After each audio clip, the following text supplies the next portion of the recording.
เด็กชายควายได้เป็นศิษย์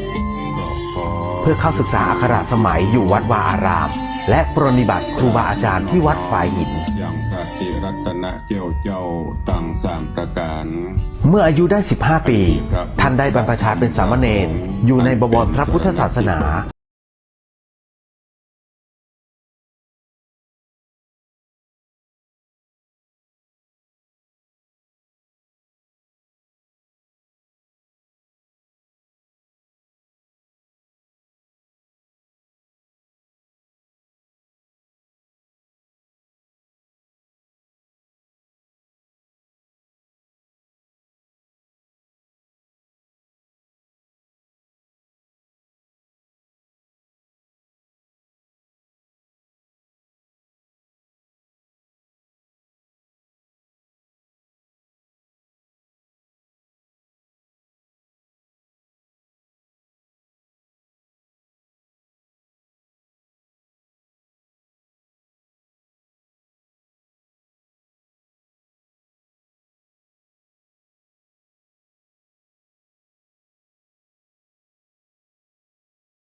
ครูบามารวิชัยจึงได้ให้ท่านรับการอุปสมบทเป็นพระภิกษุโดยมีพระมหาสวามีสิริวังโสวัดป่าแดงเป็นพระอุปชามีฉายาทางพระศาสนาว่าโสภาภิกขุหรือโสภโนภิกขุแต่หลังจากที่ท่านได้ปฏิบัติข้อวัดอย่างเคร่งครัดเป็นเวลา1 ปีสาธุเจ้าครูบามารวิชัยผู้เป็นอาจารย์จึงได้มรณภาพลงในปีพุทธศักราช 2398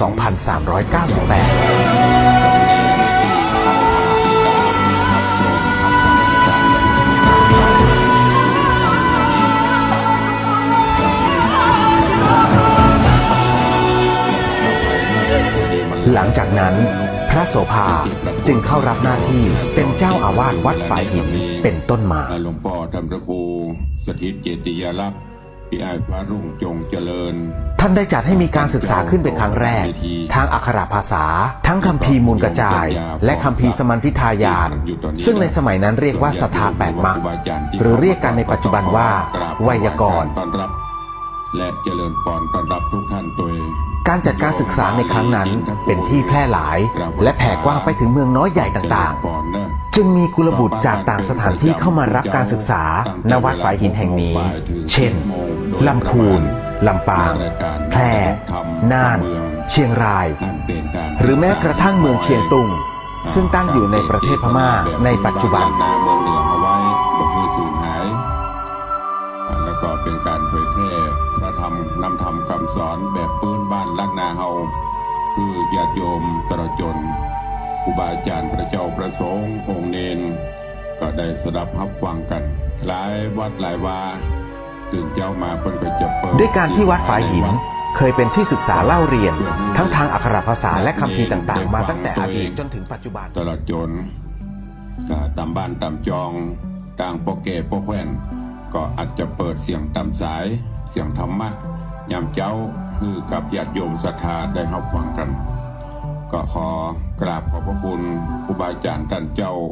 และความเจริญรุ่งเรืองของฝ่ายสงฆ์ในครั้งครูบาโสภานั้นทั้งคามวาสีและอารัญญวาสี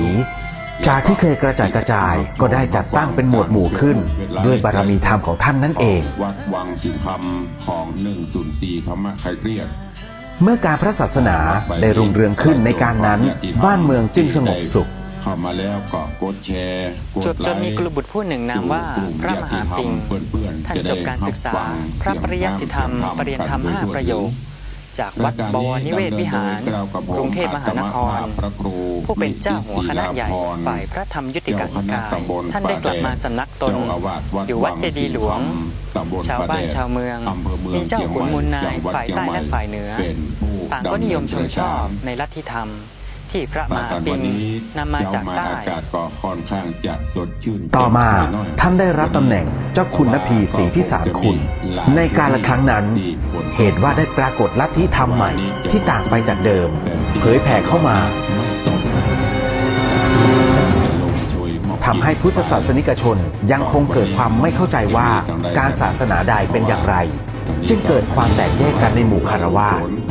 เข้ามาเดือนเก้าก็จะเปงนี่แล้ววันวิสาขบูชาก็แทนเมื่อกี้วัน ครั้นเมื่อความถึงเจ้านายฝ่ายใต้ ซึ่งตรงกับรัชสมัยของพระบาทสมเด็จพระจุลจอมเกล้าเจ้าอยู่หัวรัชกาลที่ 5 พระองค์ทรงอาราธนานิมนต์ครูบาโสภาวัดฝายหิน ซึ่งในขณะนั้นได้ดำรงตำแหน่งสังฆราชาองค์ที่ 1 เข้ามาประชุมเรื่องการสงฆ์ณตำหนักวัดเบญจมาบพิตรในปีพุทธศักราช 2449 คือไปการไปงานไปฮั่นไปนี่ก็จะไปการตกกันเนอะก็รักษา ภายหลังที่พระพุทธเจ้าหลวงรัชกาลที่ 5 ได้มีพระราชดำรัสตรัสถามถึงกิจการพระศาสนากับครูบาโสภาวัดฝายหินซึ่งขณะนั้นดำรงตำแหน่งสังฆราชาที่ 1 แห่งนครเชียงใหม่ก็บังเกิดความเลื่อมใสศรัทธาในจริยวินัยและปฏิปทา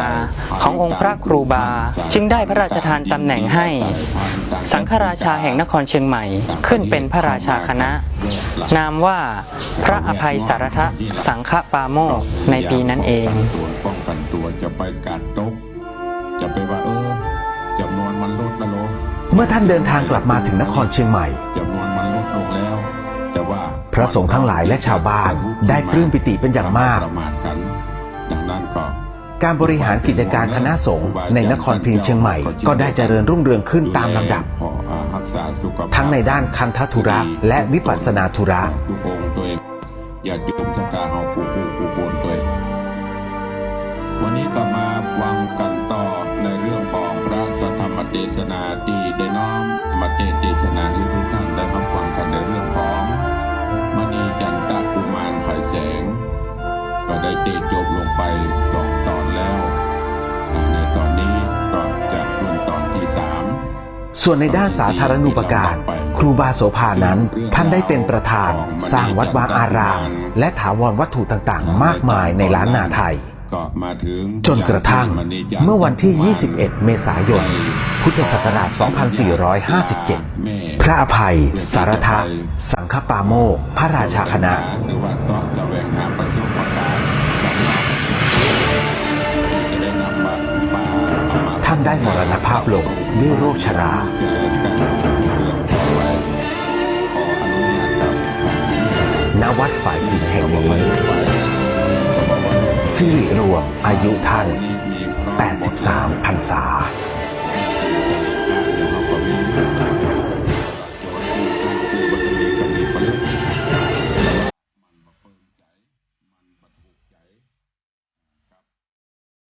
จันตมณีหรือว่ามณีจันทร์ก็ยังขออยู่ติดๆสุดท้ายแม่ก็จะเป็นต้องยอมคือลูก ปัจจุบันยังคงเหลืออนุสรณ์สถานให้ศิษยานุศิษย์ทั้งหลายได้กราบไหว้บูชาระลึกถึงคุณงามความดีในปฏิปทาอันควรค่าแก่การสักการะยิ่ง หรือว่าผู้ติดตามเสนาเอามาติดตามไป7-8 คนด้วยกันเมื่อได้เวลาก็ปากันไปในตอนนี้ก็จะเข้าสู่ตอนที่ 3เรื่องราวจะเป็นไปได้เชิญญาติโยมทั้งหลายได้ติดตามมาฟังเด้ออันนี้ก็เป็นอุทาหรณ์สอนใจสำหรับญาติโยมเฮาที่บริใจลูกลงไปก็จะพอดีนะต้อง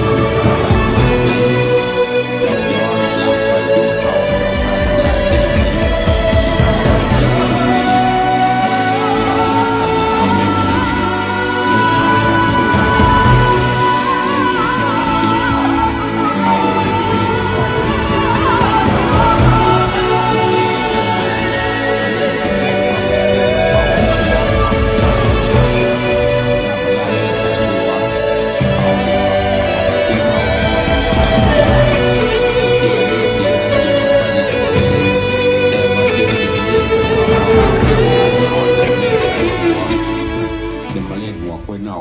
จะมากิ้งแว่นล้อหล่นอย่างเฮาเขานี่มีละ มันเปลี่ยนไป เพราะฉะนั้นเราจะไปเอาความคิดของเราในสมัยโบราณมาใช้ในสมัยนี้ก็ไม่ได้ละแต่เอามาปรับประยุกต์ใช้สอนลูกสอนหลานเลี้ยงลูกเลี้ยงลูกเลี้ยงเต้าประเดี๋ยวก็ตามญาติโยมทั้งหลายเอาเลี้ยงได้กับตัวใจเลี้ยงไปได้ และความกตัญญูกตเวทิตาก็ต่อแม่ต่อครูบาอาจารย์ก็ลดน้อยถอยลงไปจะเป็นประเภทที่เลี้ยงใหญ่มาแล้วเขาก็ไปอย่างสุมาเตอร์เปรียบเทียบกับมันยังสิงสาราสัตว์ประเดี๋ยวนกหนูกาไตมันน้อยๆนี่แม่ก็จะมาพบกับผมพอใหญ่มาหน่อยมันก็บินไปตรงสู่หากู้ของมันไปตามวัฏจักรมนุษย์คนเฮาถึงวันก็จะเป็นเช่นนั้นฉะนั้นก็ฝากไว้กับญาติโยมทั้งหลายเนอะเวลาก็เว้ยล่วงเลยไป10 กว่านาทีละเชิญชวนทุกท่านนิมนต์ครูอาจารย์ท่านเจ้าพระเจ้าประสงค์องค์เด่นเนอะไปติดตามรับฟังพระธรรมเทศนาในเรื่องของมณีจันทกุมารไขแสงในตอนต่อไปณโอกาสบัดนี้ จากประวัติการปกครองคณะสงฆ์จังหวัดเชียงใหม่ได้มีการบันทึกไว้ว่าภายหลังที่เหล่าคณะสงฆ์เคยกระจัดกระจายเพราะการศึกสงครามนครเชียงใหม่ในสมัยนั้นอยู่ในความดูแลของพระเจ้าอินทวิชยานนท์ราชบิดาในพระราชายาเจ้าดารารัศมีได้ถวายตำแหน่งแต่งตั้งประกาศเป็นมหาสังฆพิธีขึ้นเมื่อวันขึ้น15 ค่ำเดือนวิสาขะหรือเดือน8 เหนือจุลศักราช 1257 ณ วัดพระธาตุดอยสุเทพโดยให้ครูบาโสภาวัดฝายหินขึ้นเป็นปฐมสังฆนายกองค์ที่1ของล้านนาไทยโดยมีสมณศักดิ์ตำแหน่งนามว่ามหาเถรราชครูปฐมสังฆนายกโสภาวัดฝายหินสังฆราชาที่1แห่งนครเชียงใหม่ครูบาโสภาท่านเปรียบเสมือนปราชญ์แห่งอักษรศาสตร์ทั้งภาษาล้านนาภาษาบาลีผู้เชี่ยวชาญพระไตรปิฎกอัตถกถาฎีกาท่านได้รับการยกย่องว่าเป็นพหุสูตรทั้งทางด้านการปฏิบัติธรรมพระกรรมฐานและบำเพ็ญสมาธิวิปัสสนาบอกวันเตรียมตนห่วมคางนั่งหลังย่างสะบวยเมืองพระบุญเรืองหลังวัดฝายหินห่างออกไปราว200 เมตรเงื่อมผาแห่งนี้คือสถานที่ที่ท่านใช้เป็นที่ปลีกวิเวกบำเพ็ญวิปัสสนาอยู่เสมอก็ยับปิกคืนมาสู่แม่เกลมาตาพระเทวีฟังกำย้อนกลับไปเกือบ200 ปีที่ผ่านมาในปีมะโรงจัตวาสกพุทธศักราช 2374 ณ รุ่งสางของวันอังคารขึ้น1 ค่ำเดือน8 เหนือเด็กชายตัวน้อยคนหนึ่งก็ได้ถือกำเนิดขึ้นพร้อมกับเวลาที่ฝูงควายของชาวบ้านซึ่งปล่อยให้ออกไปกินหญ้าได้กลับเข้ามาหมู่บ้านโดยที่ไม่มีใครไล่ต้อนด้วยเหตุอัศจรรย์นี้เองบิดามารดาจึงได้ตั้งชื่อไว้เป็นอนุสรณ์ว่าเด็กชายควาย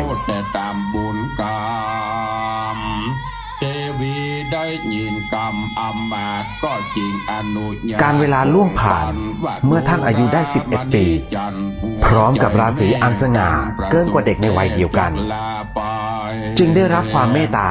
จากสาธุเจ้าครูบามารวิชัยผู้เจริญด้วยศีลและจริยวัตรได้ขอนานอินตะและนางซอนให้เด็กชายควายได้เป็นศิษย์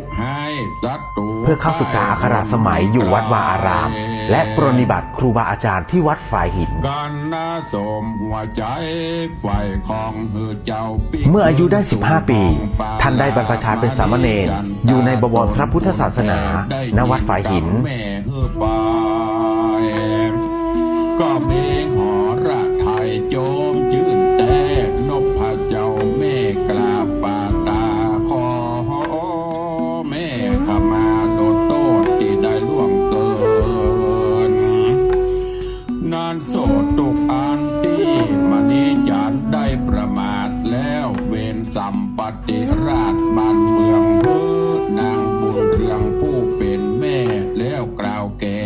วันเวลาได้ล่วงเข้าสู่ครั้งเมื่อสามเณรควายได้เจริญภาวนาและศึกษาธรรมะมาจนถึงอายุ 22 ปี ราชเมืองปาลาด้านจุงหักษาไว้ฮืบมันเหมือนแต่ก่อนนั้นทุกประการ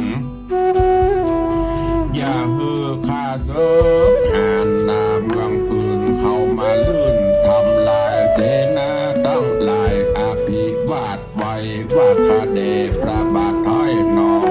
อุทรอย่าได้ห่วงพระนากรแหล่งละ จากนั้นครูบามารวิชัยจึงได้ให้ท่านรับการอุปสมบทเป็นพระภิกษุโดยมีพระมหาสวามีสิริวังโสวัดป่าแดงเป็นพระอุปชฌาย์มีฉายาทางพระศาสนาว่าโสภาภิกขุหรือโสภโนภิกขุ แต่หลังจากที่ท่านได้ปฏิบัติข้อวัดอย่างเคร่งครัดเป็นเวลา1 ปีสาธุเจ้าครูบามารวิชัยผู้เป็นอาจารย์จึงได้มรณภาพลงในปีพุทธศักราช 2598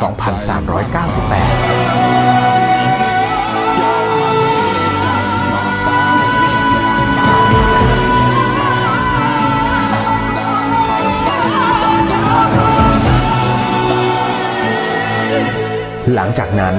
พระโสภาจึงเข้ารับหน้าที่เป็นเจ้าอาวาสวัดฝายหินเป็นต้นมา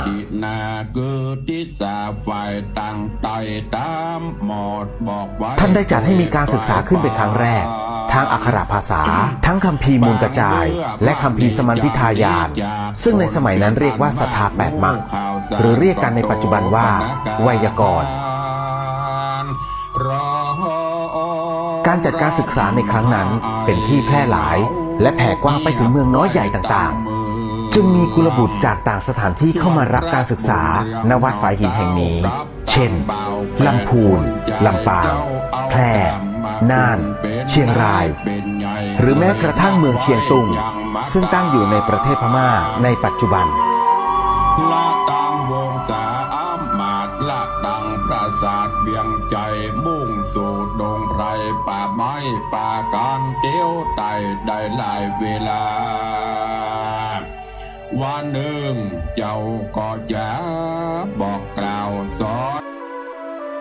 ด้วยการที่วัดฝายหินเคยเป็นที่ศึกษาเล่าเรียนทั้งทางอักขระภาษาและคัมภีร์ต่างๆมาตั้งแต่อดีตจนถึงปัจจุบันผู้หล่อนได้หูได้หันอันใดในกลางดงไพรป่าไม้เป็นต้นว่าหันศาลาใหญ่และอาหารอัน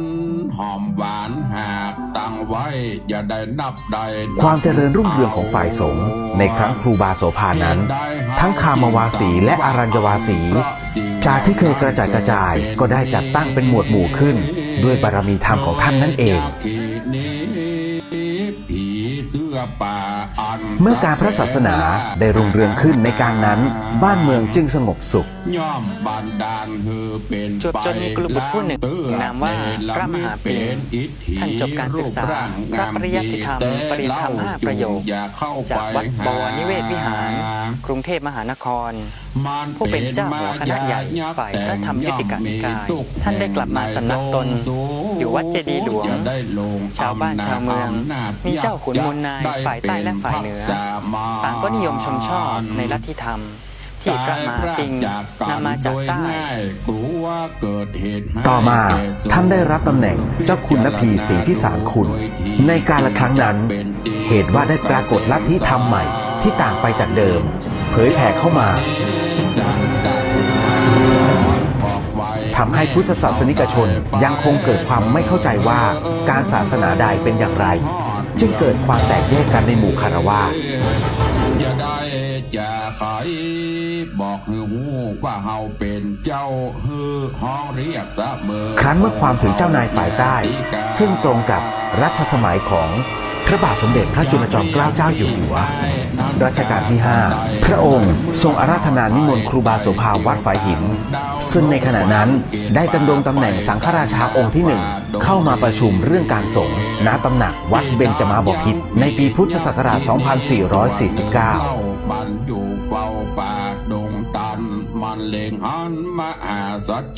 ภายหลังที่พระพุทธเจ้าหลวงรัชกาลที่ 5 ได้มีพระราชดำรัส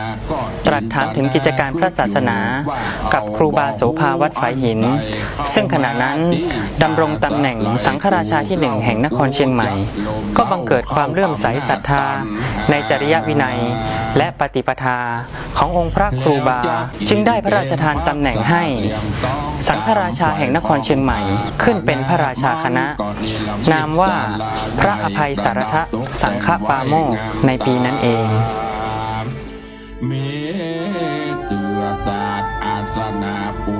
เมื่อท่านเดินทางกลับมาถึงนครเชียงใหม่พระสงฆ์ทั้งหลายและชาวบ้านได้ปลื้มปิติเป็นอย่างมากการบริหารกิจการคณะสงฆ์ในนครพิงค์เชียงใหม่ก็ได้เจริญรุ่งเรืองขึ้นตามลำดับทั้งในด้านคันธธุระและวิปัสสนาธุระ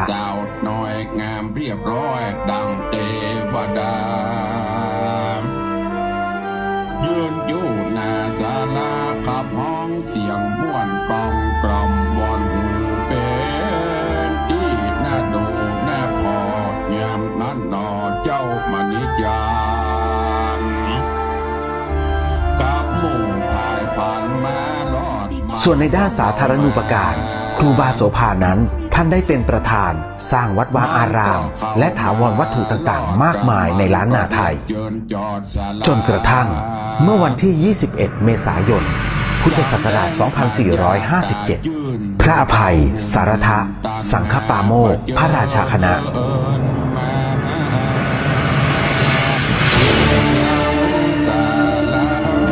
ท่านได้มรณภาพลงด้วยโรคชรา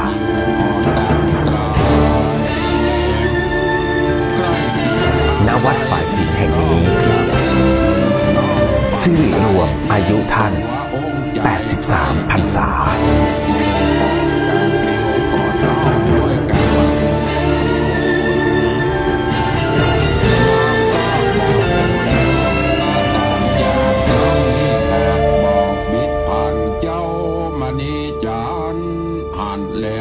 บอกแกเบาแก้วคนใจ ปัจจุบันยังคงเหลืออนุสรณ์สถานให้ศิษยานุศิษย์ทั้งหลายได้กราบไหว้บูชาระลึกถึงคุณงามความดีในปฏิปทาอันควรค่าแก่การสักการะยิ่งบ่หยุดยอดท่ารอโหนยามนอนเบาสามคนแห่งเจ้าใจตกเขาอำนาจตัณหาสัตตาสายตาเหยียบพองามแต่นอ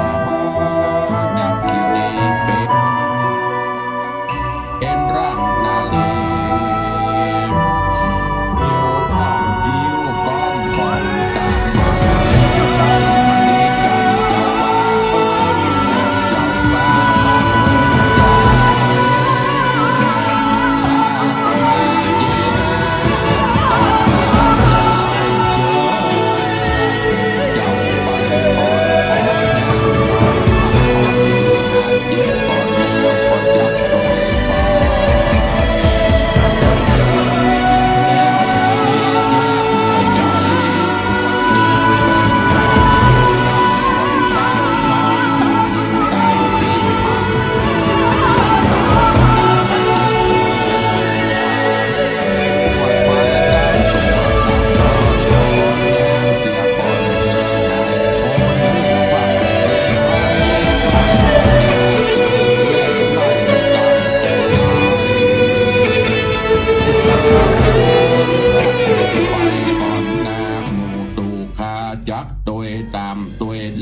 เจ้าได้ฟังกรรมเขา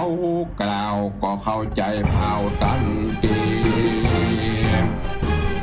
ว่าอำนาจยักษ์ที่นี้เคคมไข่เล่นไข่เล่นบงการมาคนตา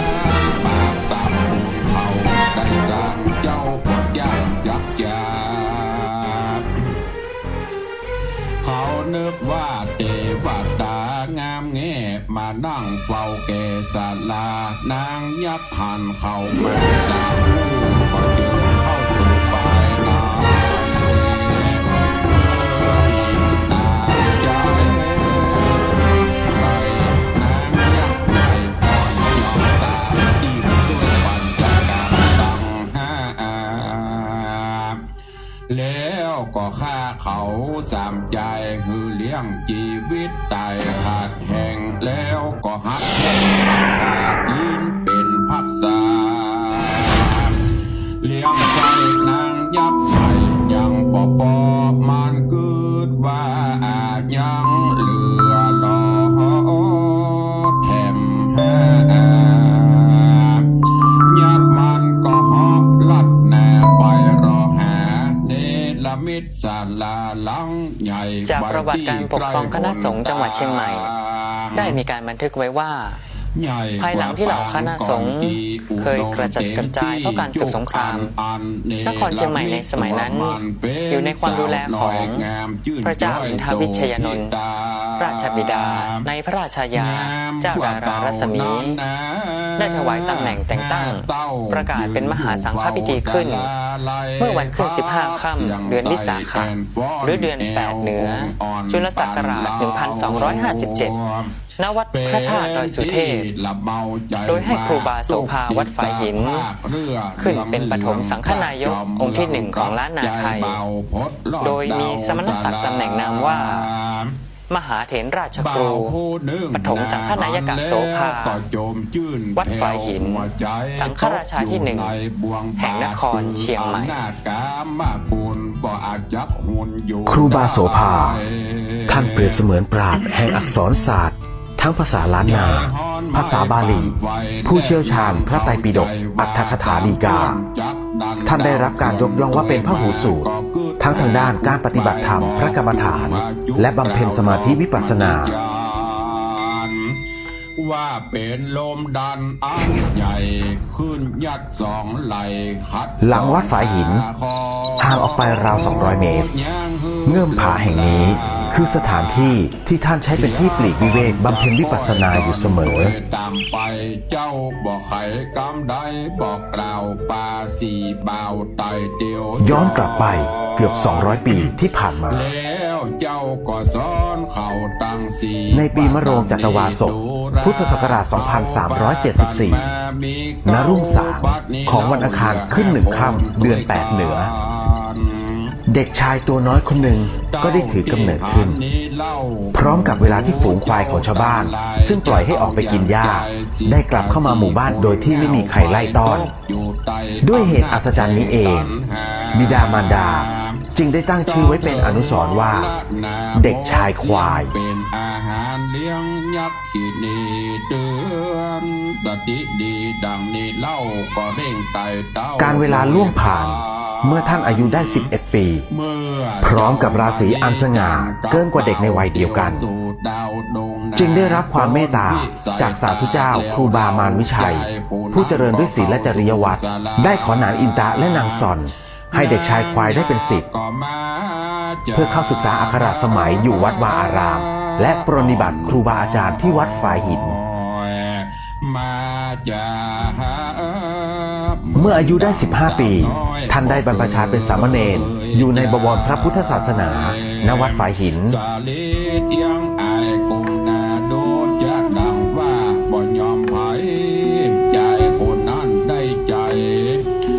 ไหลกอดเกี่ยวสมสอดเสียวบัวปันโดยกามราคะอันร้อนรุ่มเจยใจจุ่มเรือลาย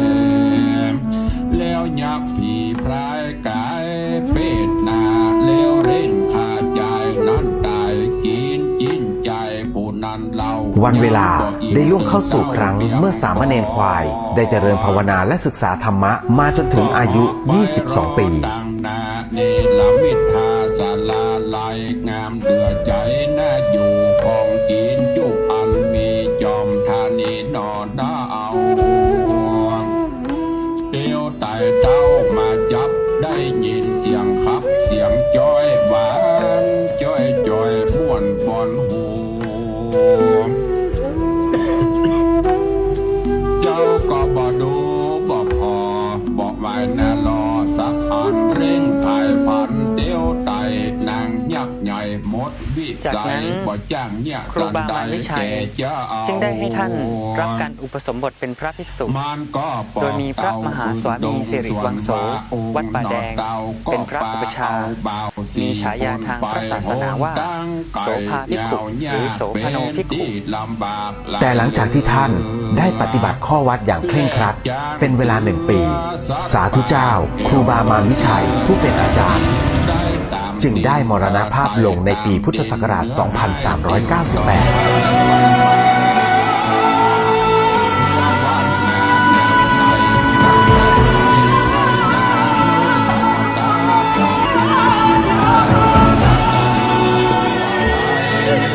หลังจากนั้นพระโสภาจึงเข้ารับหน้าที่เป็นเจ้าอาวาสวัดฝายหินเป็นต้นมา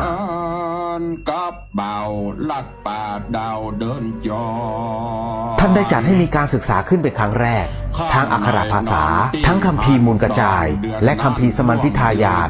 ซึ่งในสมัยนั้นเรียกว่าศรัทธา8 มรรคหรือเรียกกันในปัจจุบันว่าไวยากรณ์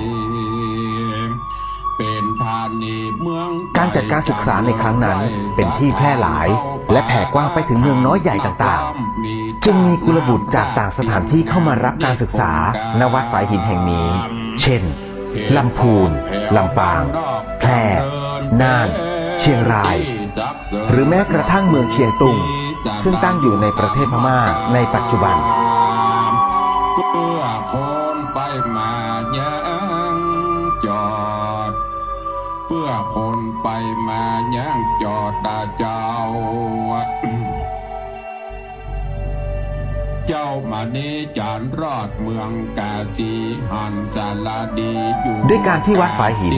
เคยเป็นที่ศึกษาเล่าเรียนทั้งทางอักขระภาษาและคัมภีร์ต่างๆมาตั้งแต่อดีตจนถึงปัจจุบันย่างจอดมันคราวนานเจ้าก็เถิงการจักเลี้ยงต้องจักหากินโดยล่องลายใดเจ้าเป็นผู้มีวิสัยฉลาดอาจสามารถความเจริญรุ่งเรืองของฝ่ายสงฆ์ในครั้งครูบาโสภานั้นทั้งคามวาสีและอารัญญวาสีจากที่เคยกระจายก็ได้จัดตั้งเป็นหมวดหมู่ขึ้นด้วยบารมีธรรมของท่านนั่นเองเมื่อการพระศาสนาได้รุ่งเรืองขึ้นในการนั้นบ้านเมืองจึงสงบสุขจนมีกุลบุตรผู้หนึ่งนามว่าพระมหาปิงท่านจบการศึกษาพระปริยัติธรรมปริยนธรรม5 ประโยคจากวัดบวรนิเวศวิหารกรุงเทพมหานครผู้เป็นเจ้าหัวคณะใหญ่ฝ่ายพระธรรมยุติกานิกายท่านได้กลับมาสำนักตนอยู่วัดเจดีย์หลวงชาวบ้านชาวเมืองมีเจ้าขุนมูลนายฝ่ายใต้และฝ่ายเหนือต่างก็นิยมชมชอบในลัทธิธรรมที่พระมหาปิงนำมาจากใต้ต่อมาท่านได้รับตำแหน่งเจ้าคุณนพีศรีพิสารคุณในกาลครั้งนั้นเหตุว่าได้ปรากฏลัทธิธรรมใหม่ที่ต่างไปจากเดิมเผยแผ่เข้ามาทำให้พุทธศาสนิกชนยังคงเกิดความไม่เข้าใจว่าการศาสนาใดเป็นอย่างไรจึงเกิดความแตกแยกกันในหมู่คฤหัสถ์บ้านหนึ่งนานนางตั้งสองเอวน้ำนองไปหันใส่ยังต้นครั้นเมื่อความถึงเจ้านายฝ่ายใต้ซึ่งตรงกับรัชสมัยของพระบาทสมเด็จพระจุลจอมเกล้าเจ้าอยู่หัวรัชกาลที่ 5พระองค์ทรงอาราธนานิมนต์ครูบาโสภาวัดฝายหินซึ่งในขณะนั้นได้ดำรงตำแหน่งสังฆราชาองค์ที่ 1เข้ามาประชุมเรื่องการสงฆ์ณตำหนักวัดเบญจมาบพิตรในปีพุทธศักราช 2449ต้นไม้เข้ามาไกลอย่างโดนก็ภายหลังที่พระพุทธเจ้าหลวงรัชกาลที่ 5ได้มีพระราชดำรัสตรัสถามถึงกิจการพระศาสนากับครูบาโสภาวัดฝายหินซึ่งขณะนั้นดำรงตำแหน่งสังฆราชาที่ 1แห่งนครเชียงใหม่ก็บังเกิดความเลื่อมใสศรัทธาในจริยวินัยและปฏิปทาขององค์พระครูบาจึงได้พระราชทานตำแหน่งให้สังฆพระราชาแห่งนครเชียงใหม่ขึ้นเป็นพระราชนามว่าพระอภัยสารทะสังฆปาโมกข์ในปีนั้นเองจะเอาต้นไม้กำหัวดีกูว่าสิ่งใดมีในเมื่อท่านเดินทางกลับมาถึงนครเชียงใหม่พ พระสงฆ์ทั้งหลายและชาวบ้านได้ปลื้มปิติเป็นอย่างมากการบริหารกิจการคณะสงฆ์ในนครพิงค์เชียงใหม่ก็ได้เจริญรุ่งเรืองขึ้นตามลำดับทั้งในด้านคันธธุระวิปัสสนาธุระเพื่อเอาเสื้อผ้ามาให้นุ่งห่อใจนั้นนอนโดยพรานนางจันตาหันดัง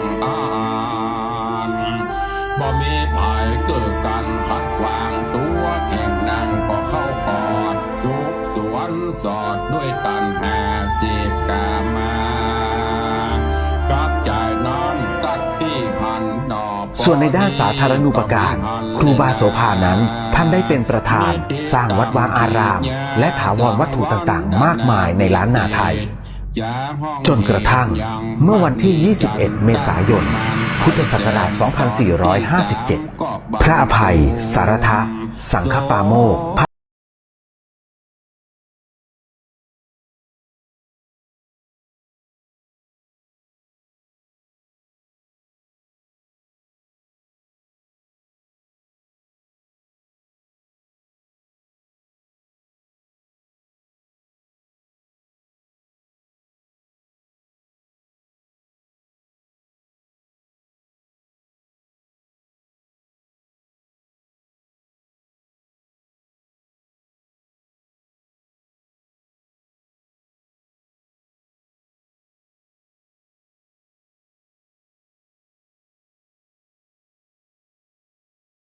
ประสบการณ์ปัจจุบันยังคงเหลืออนุสรณ์สถานให้ศิษยานุศิษย์ทั้งหลายได้กราบไหว้บูชาระลึกถึงคุณงามความดีในปฏิปทาอันควรค่าแก่การสักการะยิ่งผู้ติดตาม8 คนเป็นผู้ที่นำปลาเสบียงต่างอย่างต่างๆปึกบาหักไปกัน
บอกให้ไปก่อนเถอะ3 คนขออยู่ก่อนวันนี้จันกับเดือดร้อนตามใจบุญไผ่บุญมันกรรมไผ่กรรมมันสอนแล้วบอกแล้ววางกับตามใจ เปิดกับปลากันเกี่ยวปัตนาจะเหลือไปอยู่5 คน3 คนนั่นแต่เจ็บหันเจ็บนี่อยู่สุดท้ายมาโดนยักษ์ตีแถลงเปียดเป็นสาวน้อยเอ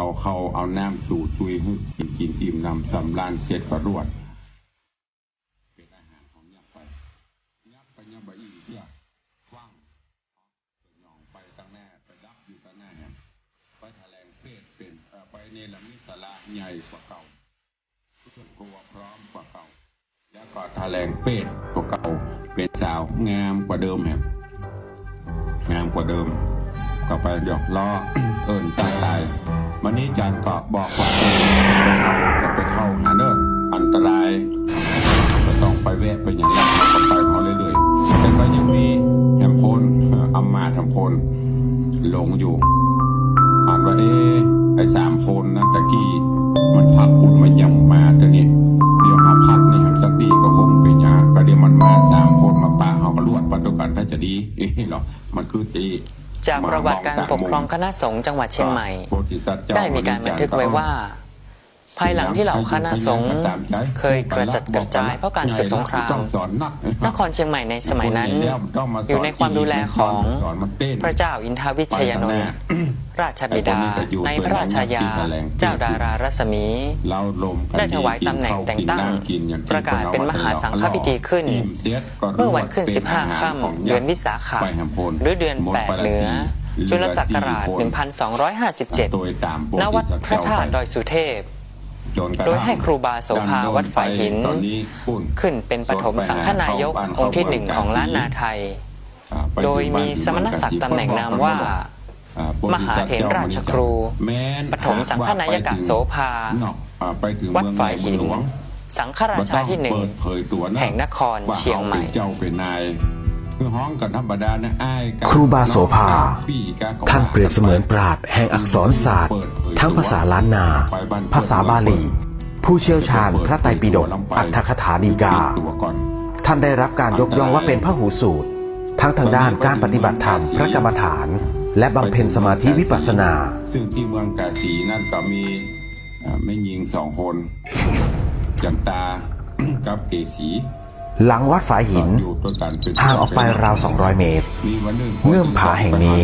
คือสถานที่ที่ท่านใช้เป็นที่ปลีกวิเวกบำเพ็ญวิปัสสนาอยู่เสมอมา6ก็ได้แล้วก็พนันกันนางอันย้อนกลับไปเกือบ200 ปีที่ผ่านมาจันตาก็ได้ก็เลยตกลงกันว่าในปีมะโรงจัตวาสกพุทธศักราช 2374 ณ รุ่งสางของวันอังคารขึ้น1 ค่ำเดือน8เหนือเด็กชายตัวน้อยคนหนึ่งก็ได้ถือกำเนิดขึ้นพร้อมกับเวลาที่ฝูงควายของชาวบ้านซึ่งปล่อยให้ออกไปกินหญ้าได้กลับเข้ามาหมู่บ้านโดยที่ไม่มีใครไล่ต้อนด้วยเหตุอัศจรรย์นี้เองบิดามารดาจึงได้ตั้งชื่อไว้เป็นอนุสรณ์ว่าเด็กชายควายซื้อชิงกันละก็เลยโอ้จ่าตกลงกันการเวลาล่วงผ่านเมื่อท่านอายุได้11 ปีพร้อมกับราศีอันสง่าเกินกว่าเด็กในวัยเดียวกันจึงได้รับความเมตตาจากสาธุเจ้าครูบามารวิชัยผู้เจริญด้วยศีลและจริยวัตรได้ขอนานอินตะและนางซอนให้เด็กชายควายได้เป็นศิษย์เพื่อเข้าศึกษาอักขระสมัยอยู่วัดวาอารามและปรนนิบัติครูบาอาจารย์ที่วัดฝายหิน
ครูบามารวิชัยจึงได้ให้ท่านรับการอุปสมบทเป็นพระภิกษุโดยมีพระมหาสวามีสิริวังโสวัดป่าแดงเป็นพระอุปชามีฉายาทางพระศาสนาว่าโสภาภิกขุหรือโสภโนภิกขุแต่หลังจากที่ท่านได้ปฏิบัติข้อวัดอย่างเคร่งครัดเป็นเวลา1 ปีสาธุเจ้าครูบามารวิชัยผู้เป็นอาจารย์จึงได้มรณภาพลงในปีพุทธศักราช 2398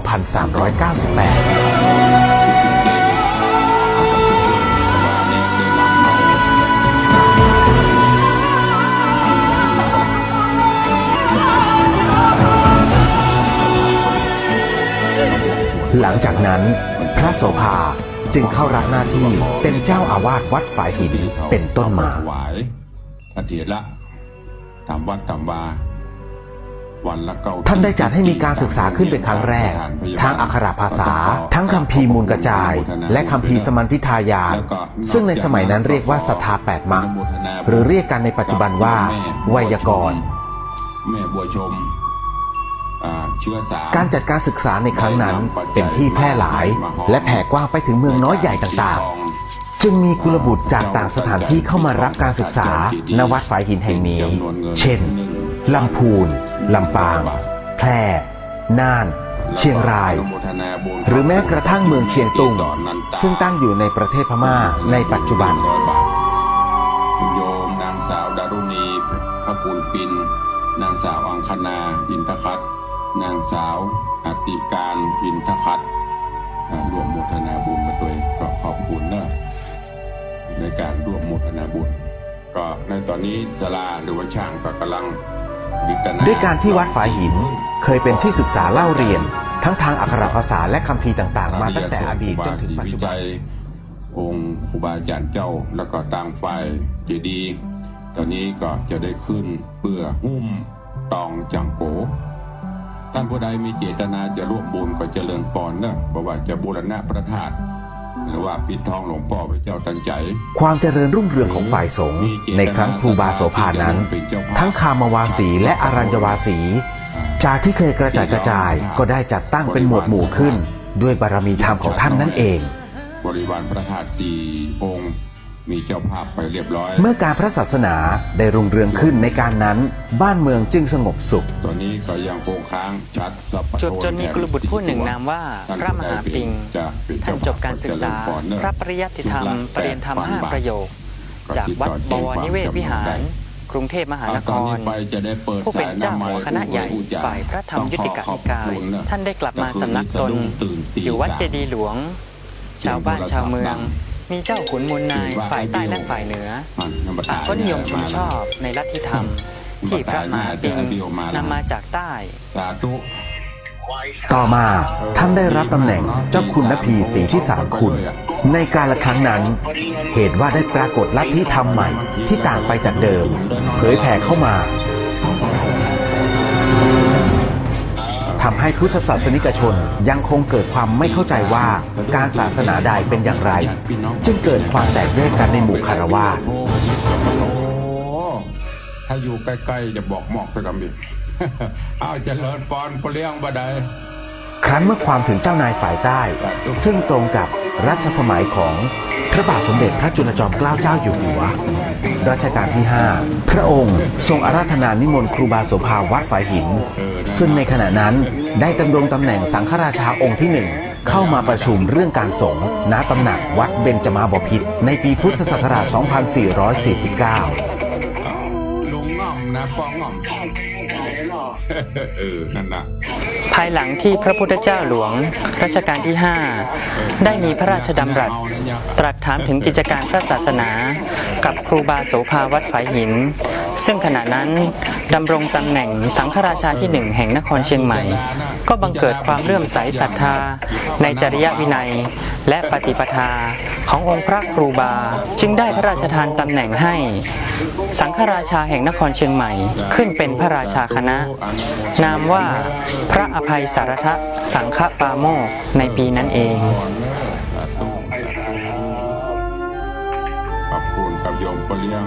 เมื่อท่านเดินทางกลับมาถึงนครเชียงใหม่พระสงฆ์ทั้งหลายและชาวบ้านได้ปลื้มปิติเป็นอย่างมากการบริหารกิจการคณะสงฆ์ในนครพิงค์เชียงใหม่ก็ได้เจริญรุ่งเรืองขึ้นตามลำดับทั้งในด้านคันธธุระและวิปัสสนาธุระถามไอ้เบี้ยวอย่างสมมติโทรผิดแล้วโทรผิดเขาก็รอดตื่นกันแล้วไปนอนบนหลับไปเพราะไวทองอะเนาะทำจะดุ้งกลางค่ำกลางคืนมันหลับถ้ามันหลับมันนอนแล้วก็ไอ้เบี้ยวให้มอดตั้งตี 3 ตี 4เตี้ยมคืนถ้ามันหลับขอบคุณเนอะเรียนห้องเป็นยังมันเป็นธรรมดาเนาะความส ส่วนในด้านสาธารณูปการ ครูบาโสภานั้นท่านได้เป็นประธานสร้างวัดวาอาราม และถาวรวัตถุต่างๆ มากมายในล้านนาไทย จนกระทั่งเมื่อวันที่ 21 เมษายน พุทธศักราช 2457 พระอภัย สารทะ สังฆปาโมกข์พระราชาคณะ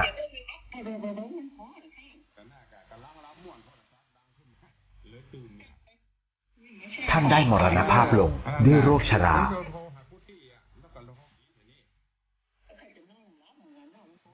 ณ วัดฝายหินแห่งนี้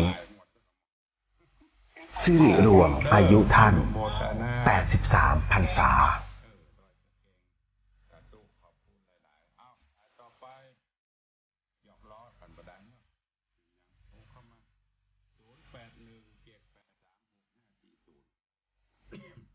ยักษ์ต่างหลายกับแจ้มีที่ไหนเนี่ยพวกเลี้ยงเด้อยักษ์กับหมูเห่าเนี่ยนะปลาอันนั้นกับหวดไก่กับหวดเป็นตัวหมูก็เป็นตัว ปัจจุบัน ควายก็เป็นตัว ยังคงเหลืออนุสรณ์สถาน ให้ศิษยานุศิษย์ทั้งหลายได้กราบไหว้บูชาระลึกถึงคุณงามความดี ในปฏิปทาอันควรค่าแก่การสักการะยิ่ง หาเขาเนี่ยเหมือนยักษ์เหมือนมารถ้าเรามีสติเรามีปัญญาโดยตามไปแล้วอันใดก็รอใส่หนักสุดท้ายก็โดนว่า อย่างนั้นก็เรียกว่าตะเกียบตั้งแต่แม่มันตายแล้วพ่อจะมาไผ่ละจะไปวัดไปหาน้องนะครับ สลับขันขันลงป้องเบาเคียตัวนั้นนั่นแหละนั่นตาทางกับตัวตามไปเรียบร้อย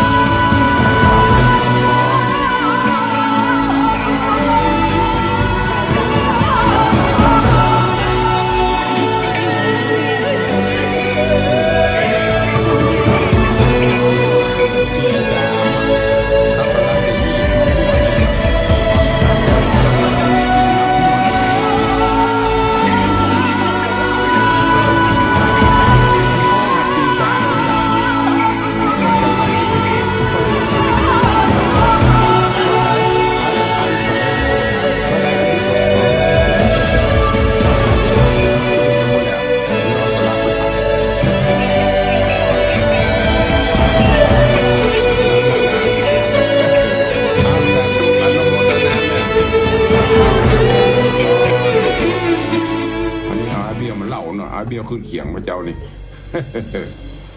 สายต่อไปยมแม่จันดีสิงห์เหนือ